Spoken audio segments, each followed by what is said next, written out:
Zonja dhe zotrin, ju përshëndes. Në 24 orët e fundit janë regjistruar 17 raste të reja me koronavirus, duke quar numrin e të prekurve. Në 433 10 raste të reja janë zbuluar në Tiranë, ndërsa sot dolën nga spitali 15 persona të cilët u shëruan. Për herë të parë në 30 vitet e fundit, besimtarët katolik nuk do t'i ndjekin ceremonitë fetare të Pashkëve në përkisha, por nga shtëpia meshat do të transmetohen online në Shqipëri, por dhe në vendet të tjera ku është vendosur karantinim. Orges Bilbili, i cili u plagos me armë në Tiranë pasi kërcënoi një polic, ndodhet në spitalin ushtarak jashtë rrezikut për jetën. Në kërkim ndërkohë është një 21 vjeçare e cila dyshohet se ka ndihmuar të kërkuarin nga drejtësia.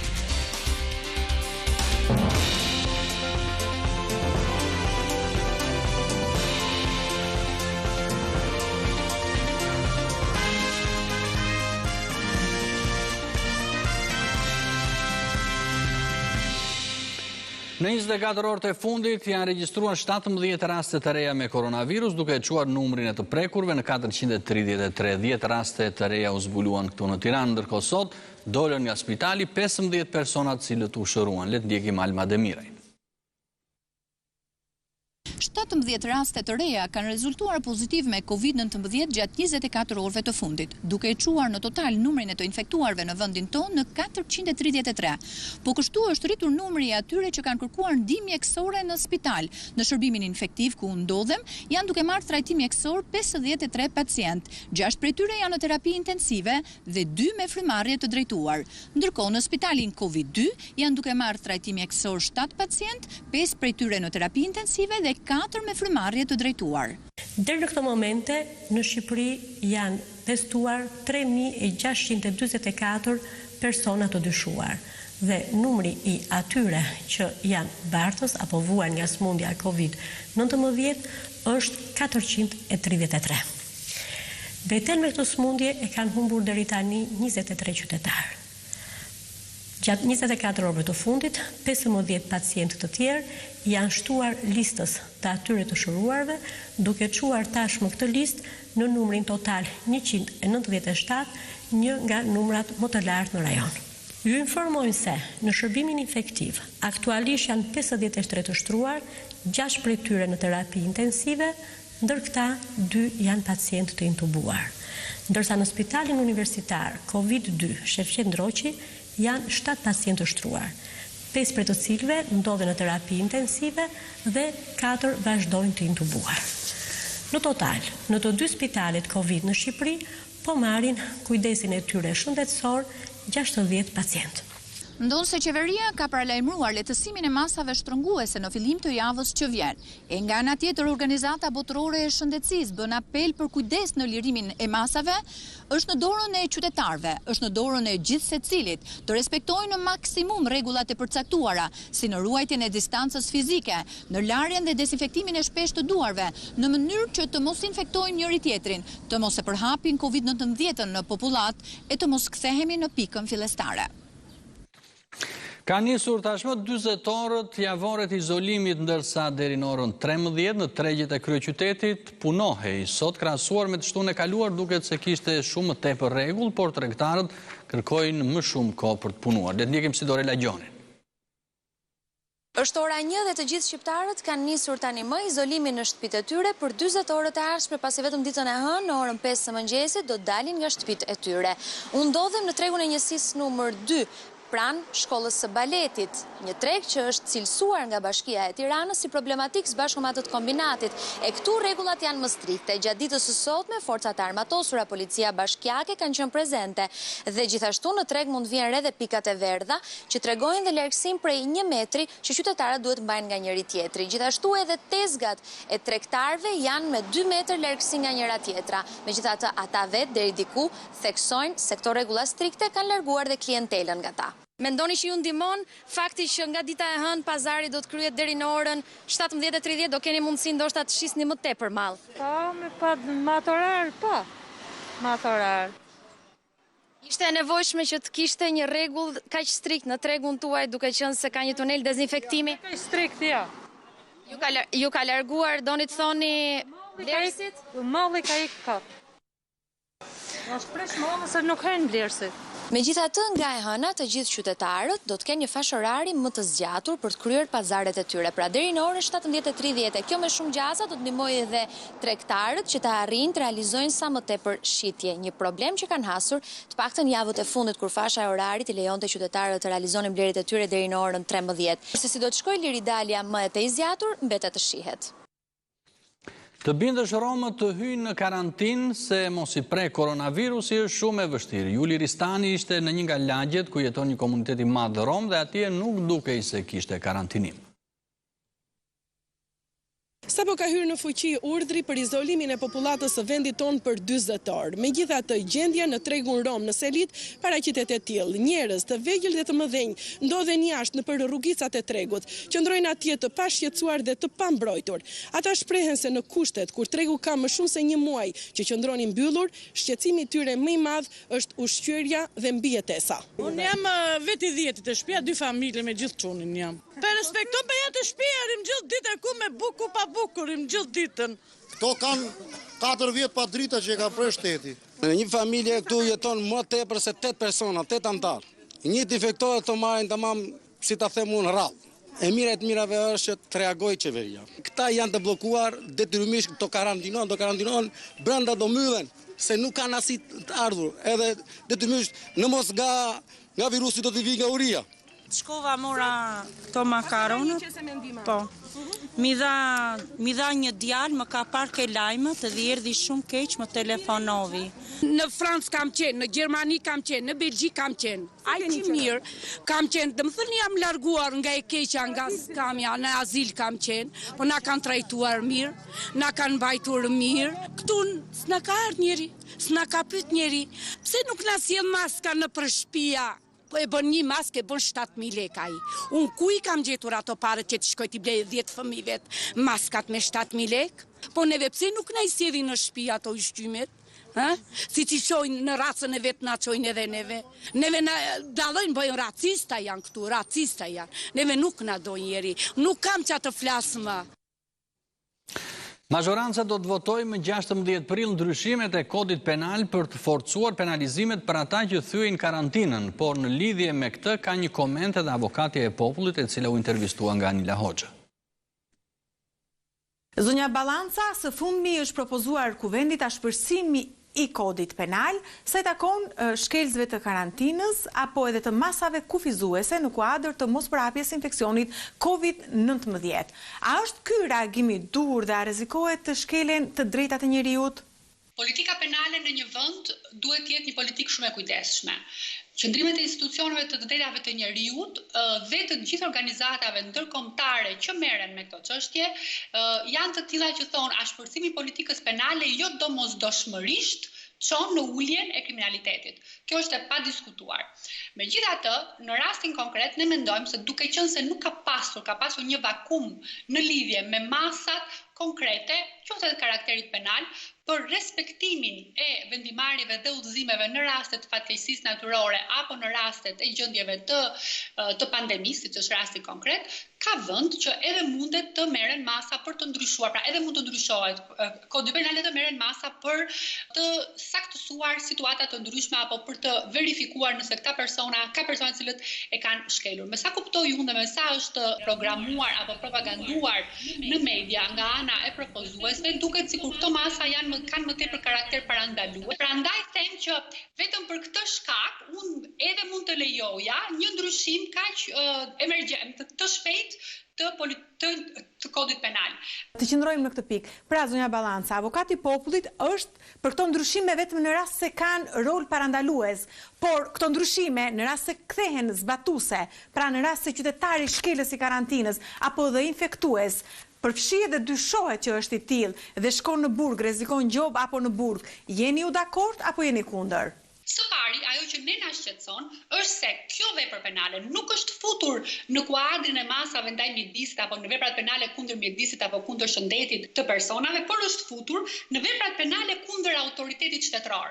Pra kjo vetëm fakti se kjo vepër penale apo ky veprim apo mos veprimi i personave futet në vepra penale kundër autoritetit qytetëror, duket sikur i jep një forcë të madhe shtetit dhe autoritetit të vet detyrues, dhe në fakt duhet të jetë një normë ose një rregullim i cili duhet të shkojë drejt shëndetit të tërësisht të popullatës, dhe jo ndaj faktit nëse ju binte apo nuk ju binte një urdhri shtetëror.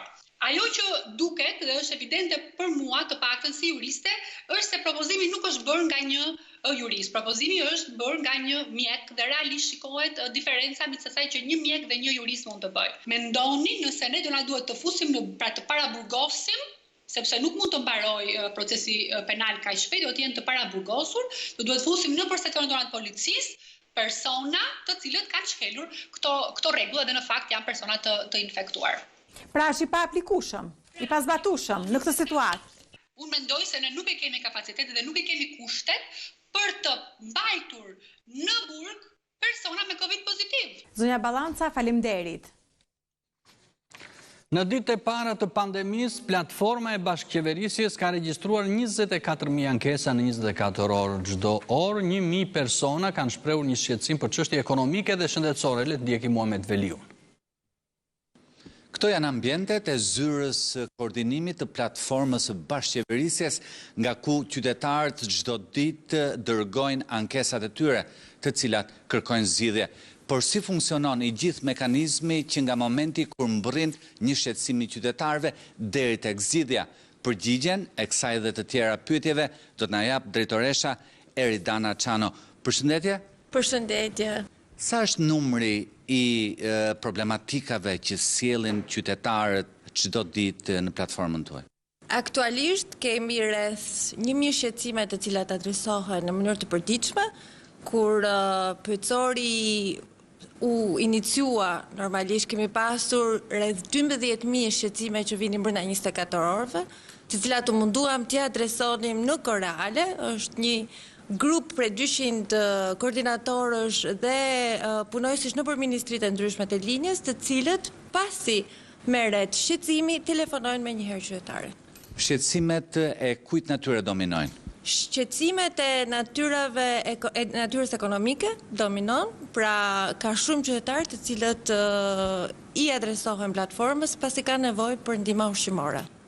Si zgjidhet një problem nga momenti kur ai vjen në kompjuterin tuaj?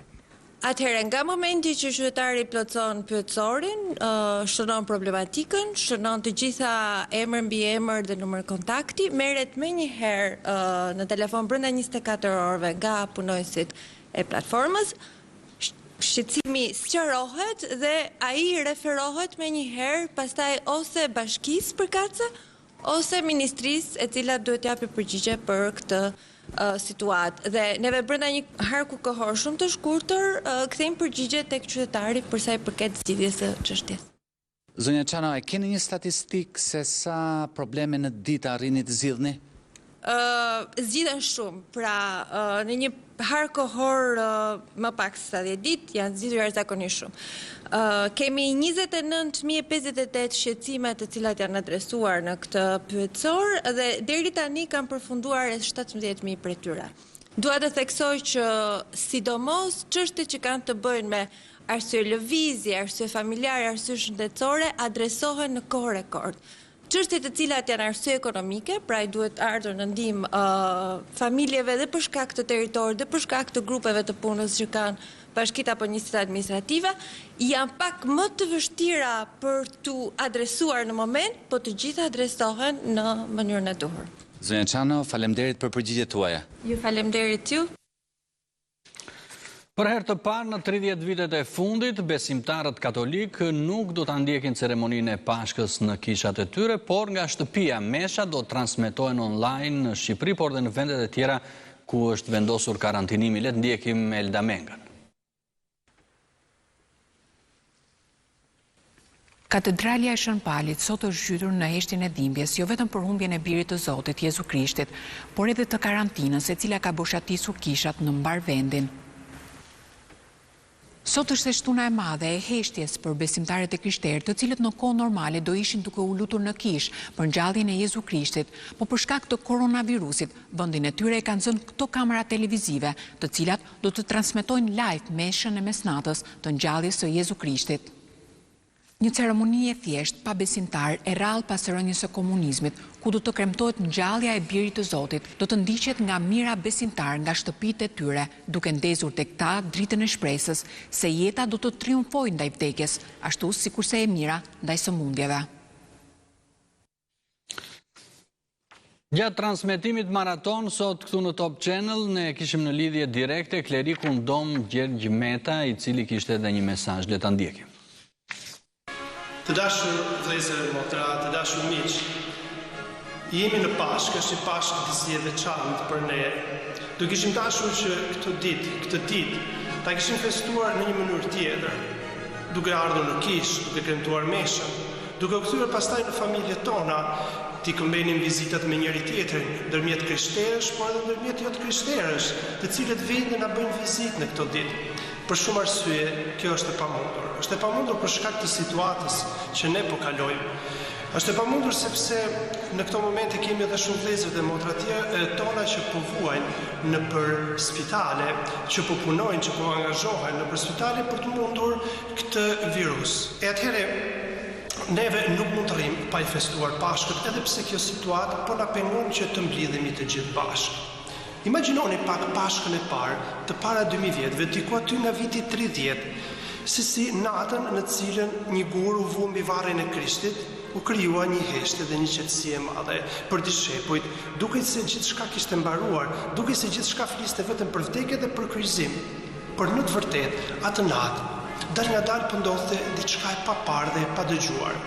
Guri i varrit po rrogullisej dhe nga i varr del autori i jetës, del Krishti. Sepse jeta është kështu. Ajo ndoshta nuk ndihet kur fillon dhe lind, por pastaj shpërthen. Pavarësisht kësaj situatës tonë, Krishti ngjallet. Pavarësisht kësaj dhimbje që po kalojmë të gjithë bashkë, Krishti ngjallet.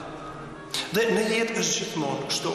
Pavarësisht se situatat mund na flasin për rreth, për vdekje, për trishtim, për sëmundje, jeta është gjithmonë më e fortë. Prandaj të dashur vëllezër e motra, dëshiroj që të vi tek familjet e juaja, tek zemrat e juaja, këtu në diocezën e Rrëshenit, dhe t'ju them të gjithëve gëzuar Pashkën. Por le të shkojmë tani në Shkodër, në qytetin me komunitetin më të madh katolik në Shqipëri. Pranë kishës Shën Shtjefnit ndodhet kolegu Klodian Xhivani. Klodit, përshëndes, si do të zhvillohet sot ceremonia e Pashkëve në mesnatë në kishat katolike të Shkodrës? Po, përshëndetje, për herë të parë pas 29 vitesh, kisha dhe katedralja Shën Shtjefnit do t'jetë pa besimtar në meshën e Pashkëve. Kujtojmë se në kohën e komunizmit, atëherë kur regjimi ndalonte fen, nuk ishte besimtar në këtë kishë ku jemi pas meje dhe atë kohe ishte e kthyer në pallatin e sportit, ndërsa sot të gjithë besimtarët janë në shtëpi. Përbashkët dy kohëve mund të themi se në kohën e komunizmit besimtarët e guximshëm e festonin Pashkët në shtëpitë e shkodranëve, ndërsa tashmë do të festojnë sërish Pashkët në shtëpi, por të friksuar nga Covid-19. Gjithsesi, kjo nuk ka ndryshuar atmosferën në festat dhe në shtëpitë e shkodranëve të cilët vijojnë akoma të festojnë. Sot gjatë gjithë ditës ata kanë bërë gati përgatitjet, ushqime tradicionale të Pashkëve dhe rritin për bekimin e bukëve të cilën e kanë kryer në shtëpi, ndërkaq që në kishat vijojnë të jenë të hapura, por jo për besimtarët të cilët në mënyrë kategorike ndalohet grumbullimi i tyre për shkak të Covid-19. Në këto kushte, mesazhi jepet përmes mediave lokale dhe përmes internetit. Në mesazhin e tij, imzot Angelo Masafra u ndal tek simbolika e Pashkëve që simbolizon fitoren e jetës mbi vdekjen dhe së mirës ndaj të keqes. Prandaj bëri apel të gjithë besimtarëve që të lutën dhe të besojnë se forca e Zotit është më e madhe se çdo forcë e çdo virusi. Prandaj njerëzimi do të fitojë edhe këtë betejë. Sonte në orën 22 do të mbahet edhe mesha e shejtë e Pashkëve, që simbolizon, pra siç e thash edhe më përpara, triumfin e jetës mbi vdekjen. Klodit, falenderoj për këtë lidhje. Mjekët e familjes u kaluan për t'i shërbyer Mjekët e familjes pra u kaluan që t'i shërbejnë luftës kundër koronavirusit, por ndërkohë të sëmurët me patologji të tjera nuk kanë se ku të paraqiten. Le të ndjekim sërish Alma Demiraj. Përveç personave të prekur nga COVID-19, ka shumë të tjerë të cilët kanë probleme të ndryshme shëndetësore, përfshirë edhe sëmundjet kronike, e që kanë nevojë për asistencë mjekësore.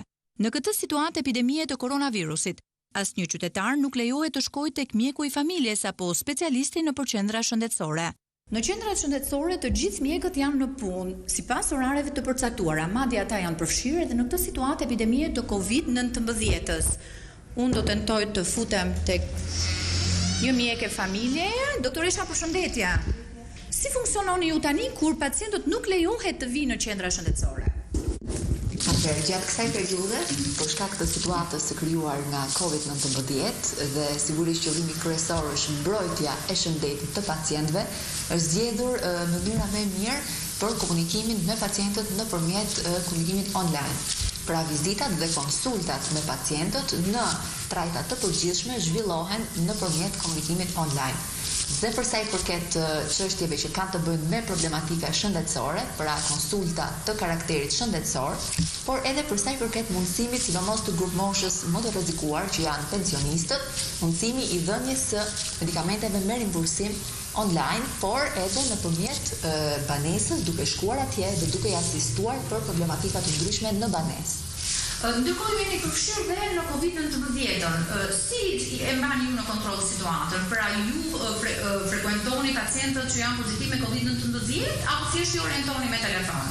Atëherë, sigurisht që ka një protokoll pune edhe për këtë pjesë, përgjithsisht është komunikimi online. Secili mjek familje informohet në rastet kur ka pacient të tij të regjistruar të cilët janë konfirmuar me COVID-19 dhe ndjekjen e bën nëpërmjet konsultave online të ecurisë së zhvillimit të sëmundjes tek këto pacientë.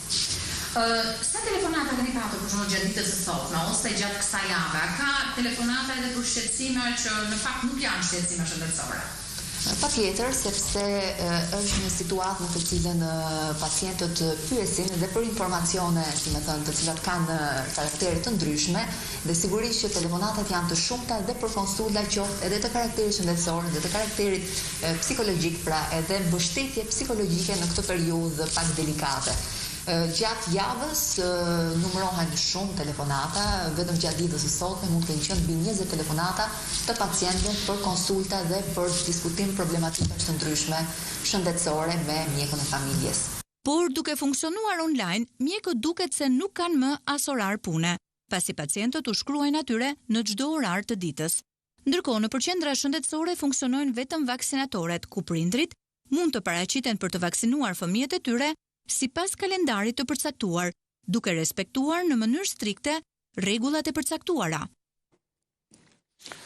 Në spitalin e Lezhës u kthye në punë me kohë të plotë si infermier gjyqtari i futbollit Ridigert Çokaj, me të bisedoi Endi Tufa. Ridigert Çokaj prej më se 15 vitesh gjyqtar futbolli në rolin e asistentit. Për më se një muaj është kthyer me kohë të plot profesionit të tij kryesor, ato të infermierit në spitalin rajonal të qytetit të Lezhës, që nga data 8 mars pjesa futbollistike është ndalur për të gjithë, dhe Çokaj si pjesë e sportit dhe e shëndetësisë e ndjen më së miri vështirësinë e situatës. Ishte shumë e vështirë kjo ndarja nga arbitrimi, jo se kemi harruar sepse është një profesion që na ka dhëruar shumë emocione, por detyra na thërret që duhet ta lëmë një anë për momentin fushën e arbitrimit dhe të përkushtohemi maksimalisht tek puna jonë që është misionare për të shërbyer pacientëve dhe njerëzve nevojë këtu në spitalin rajonal të urgjencës. Është një çike vështirë sepse duhet sakrifikosh dhe sakrifica të mëdha, jemi detyruar të largohemi nga familja. Unë do bëj rreth një muaj që nuk shkoj tek shtëpia, kam marrë një shtëpi me qira dhe nuk shoh fëmijët dhe bashkëshortë. Ke patur raste vetë të cilët je marrë me këtë virus dhe më pas të dashur që ti shoqërosh nëpër Tiranë, duke qenë se janë aty dy spitalet Covid-1 dhe 2. Unë personalisht kam pas deri tani 2 raste që i kam marrë nga shtëpia, i kemi trajtuar këtu në urgjencë së bashku me mjek, me infermier tjerë dhe me repartin e radiologjisë, ku dhe është konfirmuar diagnoza, gjithashtu është marrë dhe tamponi nga reparti i epidemiologjisë dhe pastaj jemi detyruar të shoqërojmë deri spitalit infektiv në Tiranë.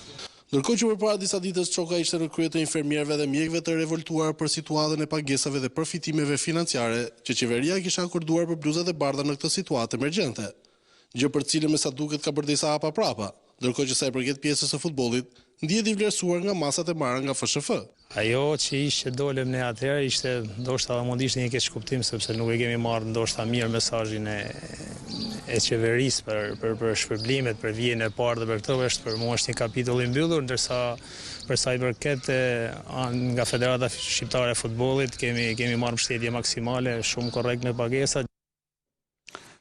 Ditëlindjet e fëmijëve nuk kanë kuptim pa gjyshet, por kohët e koronavirusit i kanë ndarë nga njëri tjetri dhe i vetmi kontakt është ai online. Le të ndjekim Bruna Kërçykun.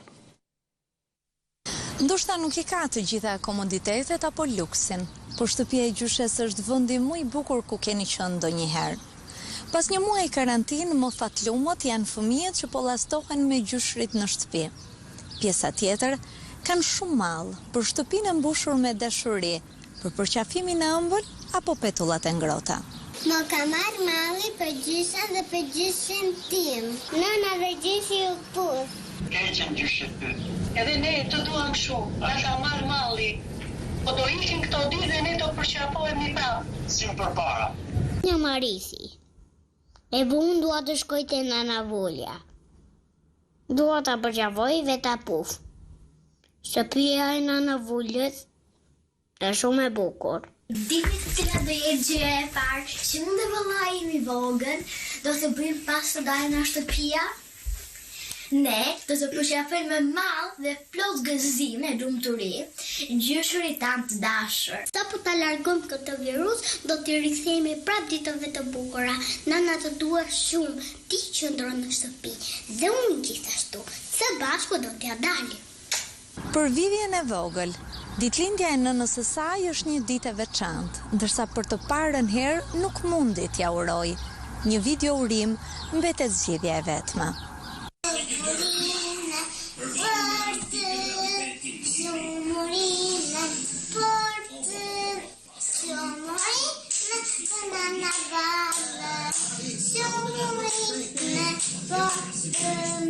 E nëse fëmijët çdo ditë më shumë kanë mall për gjyshrit e tyre, mendoni se sa shumë u mungon gjyshërve, rëmuja dhe zhurma në shtëpi, apo dy doçka të vogla që rendin në përqafim.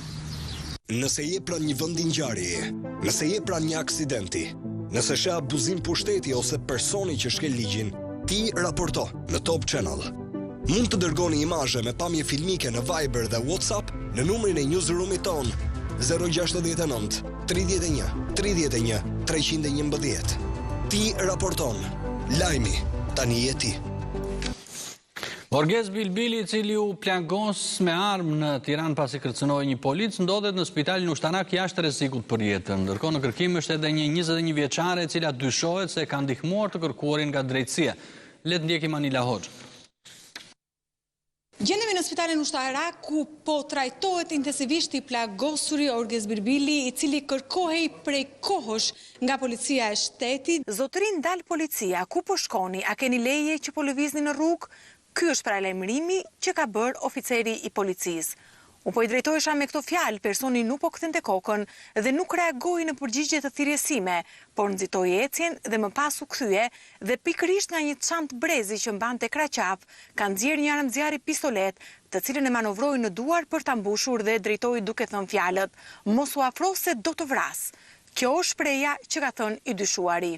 Pikërisht në këtë moment, unë punojnësi i policisë nxora armën e brezit, i bëra sërish thirrje her pas here që të ndërpres veprimet, duke i thënë mos lëviz ndal policia.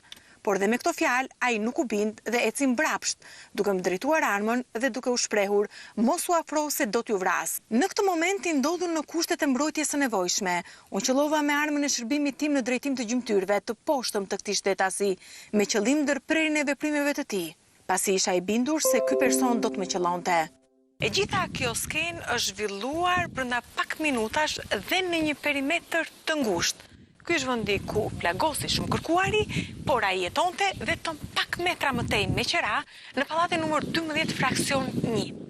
Burimet të sigurta të Top Channel thonë se personi me precedent të theksuar penal është ndihmuar nga një vajzë e re moshës 21 vjeçe, e cila i ka siguruar atij një shtëpi me qera duke lidhur madje edhe një kontratë. Në kërkim, sipas burimeve të sigurta, është shtetësia JG nga Tirana, për të cilën gjithashtu po zhvillon hetime për dyshimet e përkrajjes së autorit të krimit. Orges Bilbili do të dalë para gjykatës për 4 vepra penale: vrasje për shkak të zilësive të veçanta, të punonësit të policisë të ngelur në tentativë, prodhim dhe mbajtje të armëve luftarake, por dhe disponim të dokumenteve të policisë. Sa kohë, në shtëpinë ku jetonte me qëra, është gjetur një distiktiv i policisë. Ndërkohë, në fashikullin e hetimit, evidentohet dhe theksohet se Orges Birbili, me njerë sa po janë hedhur prangat, ka tentuar dhe madhi ka realizuar thyerin e telefonit në mënyrë që të shmangte gjetjen e kontakteve të atyre njerëzve, të cilët me siguri i kishin garantuar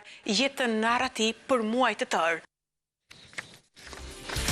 Në vazhdim të këtij edicioni ndër tjera do të ndihni në Itali, sot u regjistruan 619 vdekje në 24 orë. Ka një rritje nga një ditë më parë. Numri total i vdekjeve ka shkuar në 19.468 që nga nisja e kësaj pandemie. Për Shtetet e Bashkuara, 24 orët e fundit ishin më tragjike që nga nisja e pandemisë. Plot 2000 viktima u regjistruan në të gjithë vendin, ndërkohë spitalet janë plot me të infektuar dhe numri të prekurve po rritet kudo. Gjithmonë më shumë po i bëhet thirrje të pasurve të globit që durojnë më shumë për luftën kundër pandemisë. Disa prej tyre kanë dhuruar disa $10 milion, por në gjendjen në të cilën ndodhet bota kërkohet më shumë. Shënoi.tv, faqja më e klikuar e internetit e shqiptarëve. Gjithçka që ndodh në vend, rajon dhe botë. Gjithçka nga aktualiteti, sporti dhe argëtimi. Me një dizajn të ri dhe shumë praktik, si në versionin desktop dhe atë mobile. Shënoi.tv, të parët për shqiptarët. Peshkatarët e Vlorës dalin çdo ditë për peshkim, por orari i kufizuar i lëvizjes së njerëzve i ka penalizuar dhe nuk kanë shitje. Që prej fillimit të pandemisë, peshkatarët në Vlorë dalin me radhë në det. Orari i shkurtër i shitjes i ka bërë të gjithë që të peshkojnë për mbijetesë. Në radhim gjejmë peshkatarin e vjetër Sherif Dyrmishi. Neve në bashkëpunim me njëri tjetrin kemi rakorduar që gjithë flotat të dalin me radhë në det për efektin e mbijetesës. Duke qenë se janë rreth 12-13 varka që operojnë në sektorin në zonën tonë. Aktualisht dalin me radhë 3 çdo ditë me qëllim që produkti që nxjerrin nga deti të jetë i mundshëm për të shitur. Peshkatarët kërkojnë që lëvizja e tyre të jetë pa orar. Restorantet nuk kanë pasur punë dhe vetë pikat e shumicës kanë qenë pika që pak a shumë janë të kurrur në aktivitetet e tyre. Unë do të shtoja në këtë pikë, sepse sektori i peshkimit, si çdo sektor bujqësie, gjithë me radhë, do të ishte mundësia e një orari lëvizje pa limit, sepse vetë profesioni dhe mundësia që ka sektori i peshkimit është në alternativën e mundshme vetëm në një orar të pa limit. Dyrmishi thotë se lejet nuk janë mohuar askujt, por aq orë nuk mjaftojnë. Me restorante të mbyllura dhe kufizim lëvizjeje, peshkimi në kushte pandemie i është përshtatur jo më rregullave të tregut, por atyre të mbijetesës.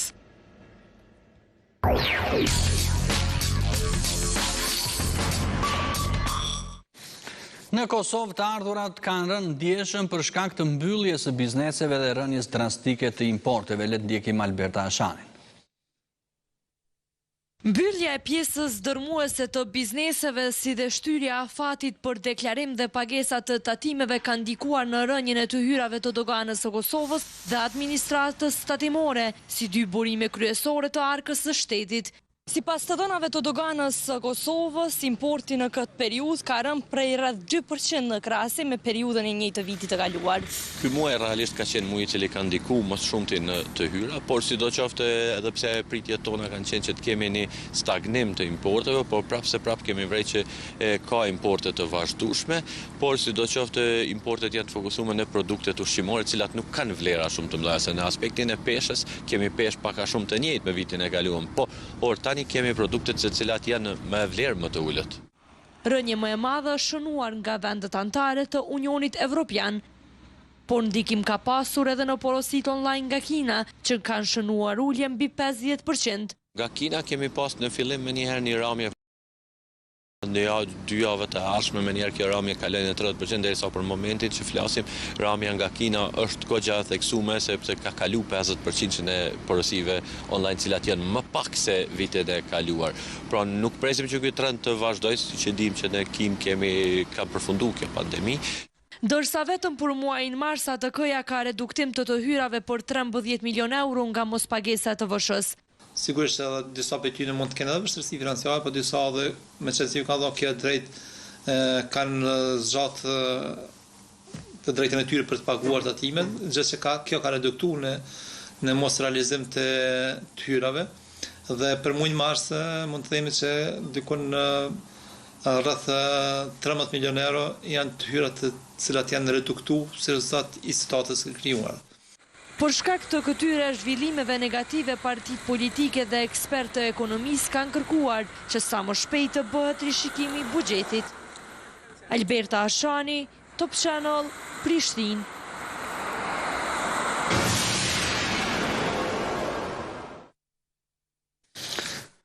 Në Itali sot u regjistruan 619 vdekje në 24 orë, ka një rritje nga një ditë më parë, ndërsa numri total i vdekjeve ka shkuar 19.468 që nga nisja e kësaj pandemie.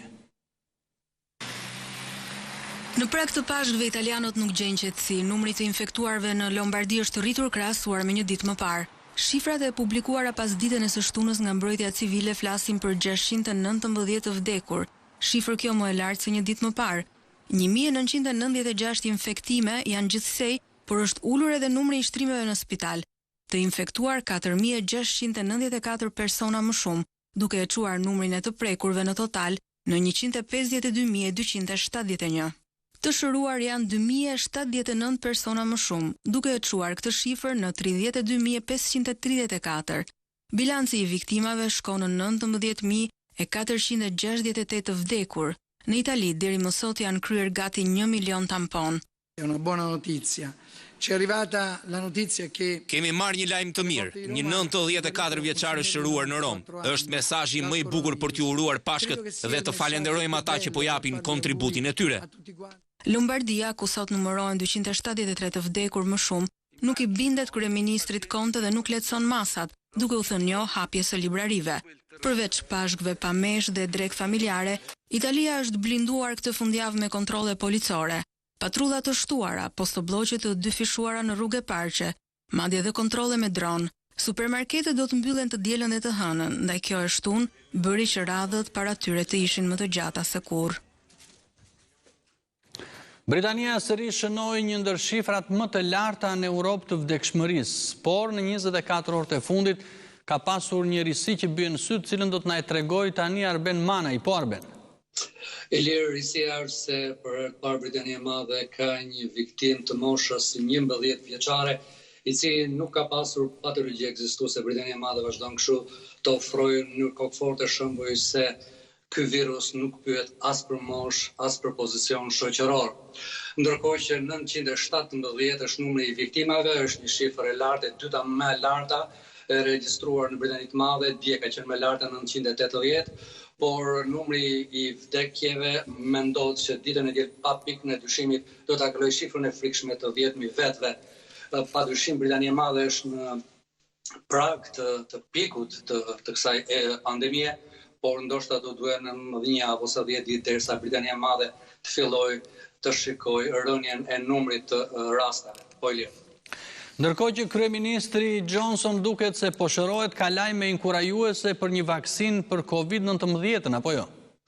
Është e vërtetë, Ilir, kryeministri Boris Johnson është duke u përmirësuar në mënyrë të shpejtë, ai vazhdon të jetë në një pavion, pra jo në terapi intensive, lëviz nëpër pavion, kuptohet me pushime dhe përpiqet që të heqë mendjen dhe të çfokusohet nga kjo sëmundje duke parë filma si Lord of the Rings apo disa komedi, ndërkohë që një lajm mjaft i mirë vjen nga shkencëtarët britanik, bëhet fjalë për një ekip shkencëtarësh të Oxfordit, të cilët thonë se masën prej 80% ata besojnë se brenda muajit shtator Britania e Madhe do të ketë vaksinën kundër COVID-19 dhe pas 2 javësh mendohet që fillojnë testimet tek qeniet njerëzore.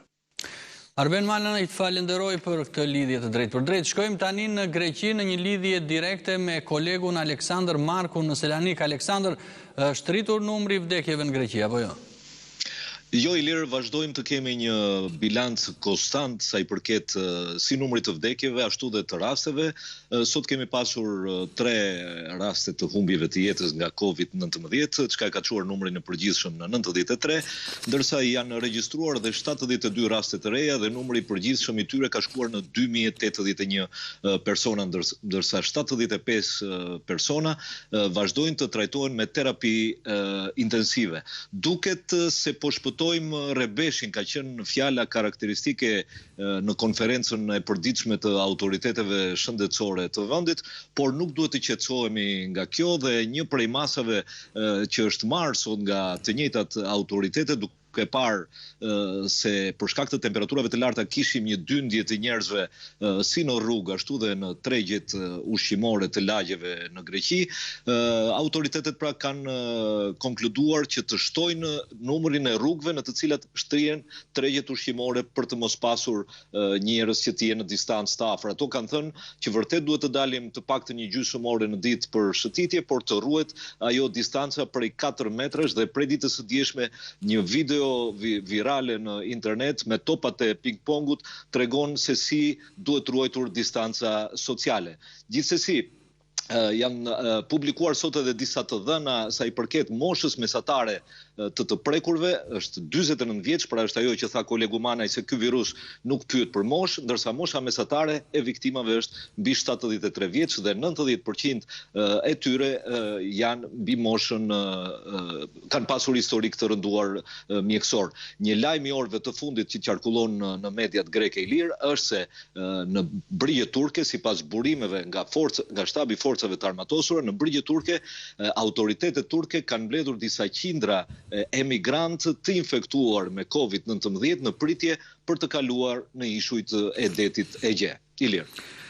Aleksandr, të falenderoj për këtë lidhje të drejt për drejt. Për Shtetet e Bashkuara, 24 orët e fundit ishin më tragjiket që nga nisja e pandemisë. Plot 2000 viktima u regjistruan në të gjithë vendin. Shqipëria është bërë vendi i parë në botë që regjistron më shumë se 2000 viktima të koronavirusit në një ditë të vetme. Shifrat nga Universiteti John Hopkins tregojnë se 2108 persona humbën jetën 24 orët e shkuara, ndërsa tani janë më shumë se gjysmë milioni infektime të konfirmuara. Shqipëria shumë shpejt mund të kalojë kështu Italinë, duke u bërë vendi me numrin më të madh të viktimave në botë. Por ekspertët në task force-ën e shtëpisë së bardhë thonë se epidemia po fillon të sheshohet në të gjithë Shqipërinë. Sipas tyre ka shenja se epidemia po stabilizohet, por ata tërheqin vëmendjen se pavarësisht të dhënave inkurajuese, piku nuk është arritur ende. Presidenti Donald Trump po ashtu tha se ai pret që SBA të regjistrojë një shifër më të ulët viktimash në krahasim me parashikimin e mëparshëm. Ne po shohim shenja të qarta se strategjia jonë agresive po shpëton një numër të madh të jetësh njerëzore. Unë dua ta hap vendin sa më shpejt që të jetë e mundur dhe e them pas një mëdyshje. Ky është vendimi më i madh që më është dashur të marr ndonjëherë. Sidoqoftë asnjë vendim nuk do të merret derisa qeveria të di se vendi nuk do të rrezikohet. Ne nuk duam të kthehemi prapa dhe të fillojmë të bëjmë të njëjtën gjë sërish. Kërkuesit kishin parashikuar se numri i viktimave në Shtetet e Bashkuara do të arrinte kulmin të premten dhe më pas do të fillonte të binte në rreth 970 persona në ditë, deri në 1 maj, ditën kur pjesëtarët e administratës Trump e kanë përmendur edhe si datë të mundshme për të rihapur ekonominë. Dr. Anthony Fauci, shefi i sëmundjeve infektive në SBA, tha se vendi do të fillonte të shihte nivelim dhe më pas zbritjen e rasteve, por pavarësisht përmirësimit të situatës, shtoi ai, përpjekjet si distancimi social e të tjera nuk duhet të tërhiqen ende. Ekspertët thonë se shkalla e rritjes po stabilizohet edhe në rajonet më të goditura si New Yorku, New Jersey dhe qyteti i Chicagos. Kjo u konfirmua edhe nga guvernatori Andrew Cuomo, që tha se shifrat e fundit tregonin se shteti i New Yorkut po sheshonte me sukses kurbën, por ai tërhoqi po ashtu vëmendjen se ishte shumë shpejt për të zbutur masat e distancimit social. Organizata botërore e shëndetësisë i kërkon të gjitha vendeve që të bëjnë kujdes në lehtësimin e masave kundër koronavirusit.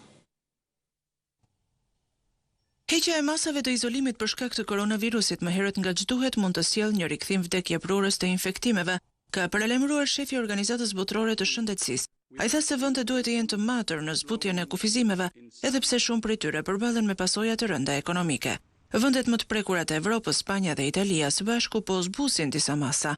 ndërkohë që izolimi vazhdon. Në shkallë globale ka 1.6 milion raste koronavirusit dhe 101.000 viktima.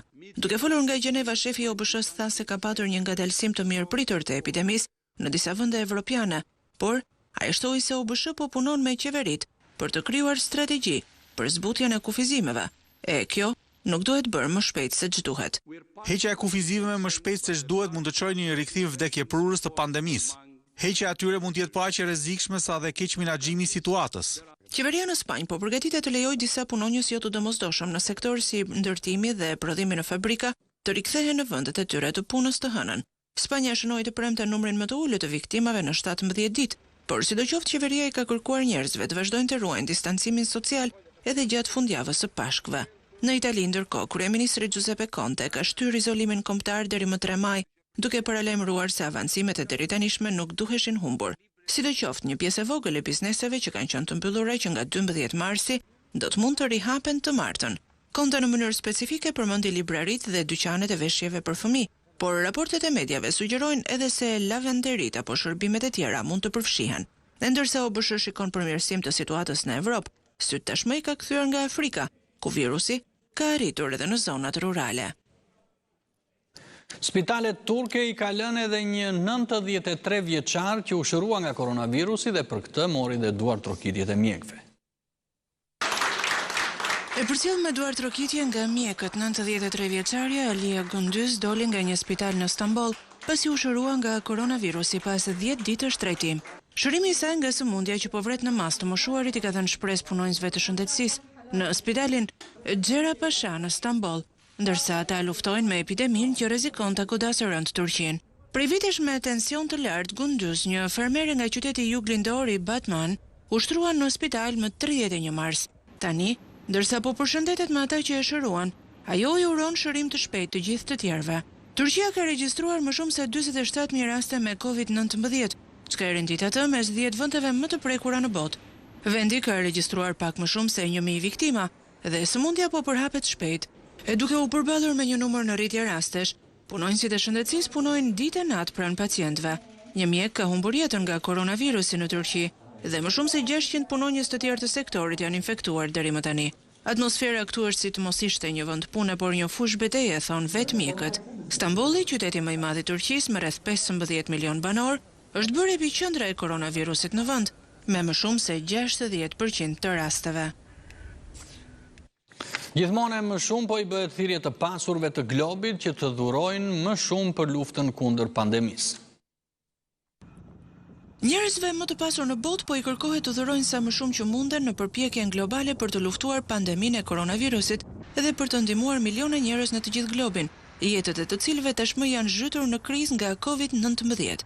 Disa miliarder, mes të cilëve themeluesi i Microsoft, Bill Gates, apo bashkëthemeluesi i Twitterit, Jack Dorsey, kanë premtuar një pjesë të madhe të pasurive të tyre për të financuar gjetjen e zgjidhjeve të krizës. Por të tjerë pjesëtar të elitës së të pasurve janë kritikuar se kanë dhuruar vetëm shumë të vogla ose as pak për të adresuar emergjencën më të rëndë të shëndetit publik të regjistruar ndonjëherë, që pritet të shkaktojë edhe një krizë ekonomike në përmasat e depresionit të madh të viteve 1930. Jeff Bezos, themeluesi i Amazon dhe njeriu më i pasur në botë, ka dhuruar $100 milion për një organizatë bamirësie në Amerikë që menaxhon një rrjet prej 200 bankash ushqimi. Sidoqoftë, kritikët thonë se donacioni prej $100 milion i Bezos përfaqëson më pak se 0.1% të pasurisë së tij prej $123 miliardë.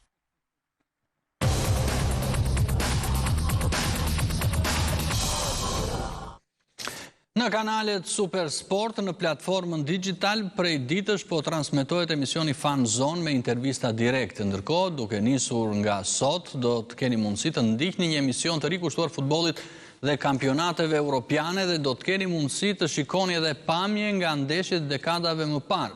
Por për të mësuar më shumë në lidhje me këtë program të ri në digital kushtuar sportit, do të kemi tani në lidhje direkte drejtorin e redaksisë së Super Sportit, Dritan Shako Hoxhën. Përshëndetje Shako Hoxha, pak e vështirë edhe për ju kjo periudhë kur nuk ka ndeshje për të komentuar, apo jo? Me lirë, është realisht pak një periudhë çike çuditshme, por gjithsesi jemi rekord të gjejmë një mundësi më shumë për të qenë pranë shikuesve dhe çdo ditë siç e theti po bëjmë një program special çdo ditë nga ora 16 deri në orën 18 në Supersport 2, një fan zone ku japim zë të gjithë atyre që janë protagonistët e eventeve sportive, kështu që po përpiqemi të bëjmë diçka interesante. Çfarë do të ndjekim në këtë periudhë që nuk ka në fakt sporte live?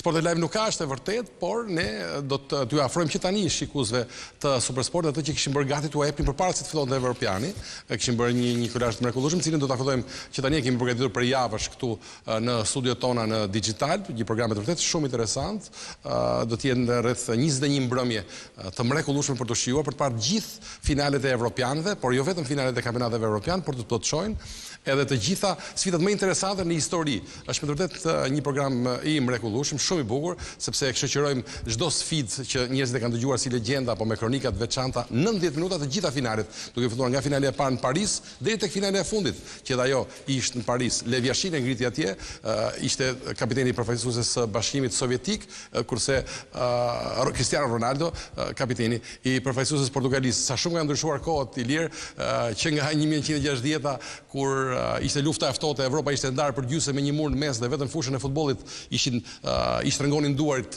njëri tjetrit, ata nga njëri krah apo nga një krah tjetër i murit, kështu që dhe ne po përcjellim një evropian, një 21 mbrëmje të mrekullueshme me 44 sfida, të cilat do të jenë realisht për të mbajtur mend. Njerëzit i kanë dëgjuar si legjenda sfidat historike të finaleve të evropianëve apo përballjet më të interesante, tani do të kenë mundësi të shohin të gjitha. Si shikon, këtu janë fotografitë të gjithë fituesve, këtu lart dhe të gjitha ato sfida, por dhe ndeshjet më të bukura do t'i shihoni në kanalet e Supersport.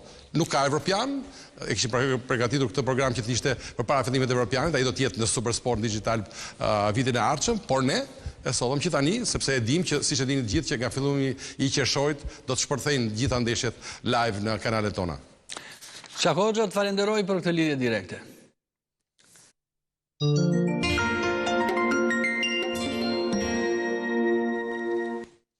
Sot në emisionin Hipokrati i ftuar ka qenë një emër shumë i njohur i muzikës italiane. Ai ishte ish këngëtari i grupit Puh.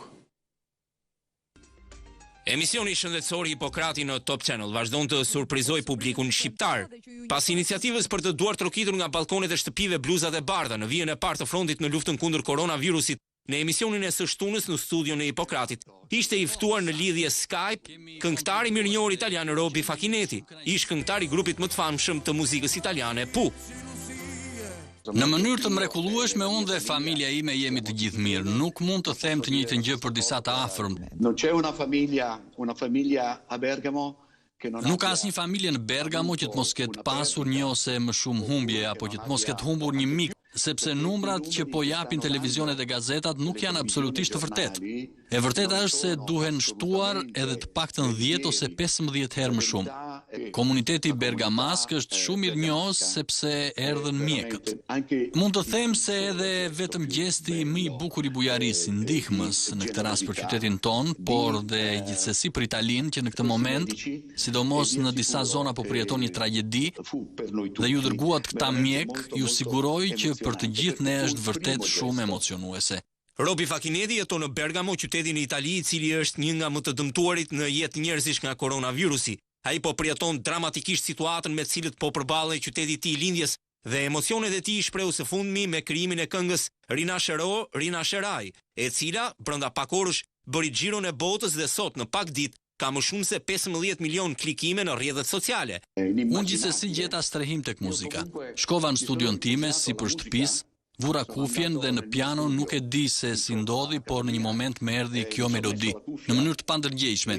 Ndër të tjera kisha në mendje Rinascero dhe Rinascerai do të rilindësh këtë titull sepse kisha nevojë gjithsesi që të reagoja ndaj kësaj dhimbjeje që po provonte gjithsecili prej nesh pasi pash karvanin e makinave. Producenti i emisionit Hipokrati Raimond Kimbi e ftoi këngëtarin Robi Facchinetti të grupit Puh për të prezantuar këngën e re ekskluzivisht në emision. La sentiamo tutti insieme. E dëgjojmë këngën dhe në këtë mënyrë mbyllim edhe programin.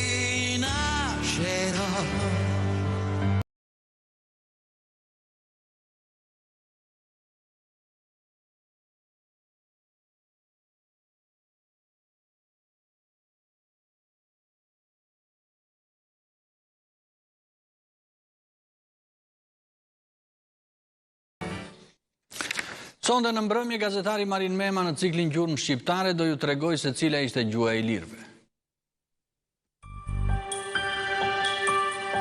Si ishte gjuha ilire, si shkruhej, të fshetat e saj, ku i gjejmë ende mbi shkrimet më të qarta në gjuhën ilire dhe lidhja e tyre me shqipen e sotme. Sot do të zbulojmë pikërisht të vend që sipas ekspertëve mbart çelësin e gjuhës ilire.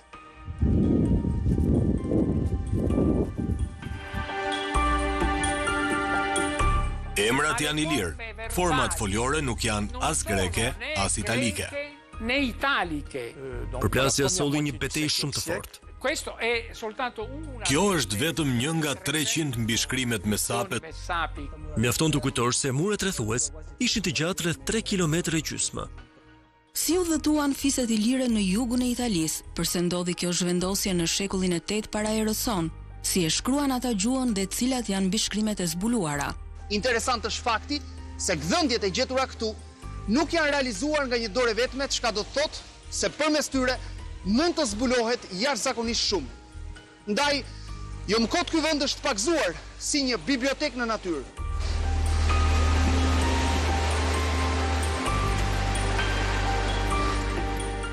Sonte në 2010 në dokumentarin e radhës të ciklit Gjurmë Shqiptare të gazetarit Marin Mema, vjen një hulumtim që zbulon një botë pak të njohur, por kaq të rëndësishme për studimin e Shqipes së vjetër. Vendi rrallë ku fshihet Shqipja e vjetër. Sonte ora 20:10 në Top Channel.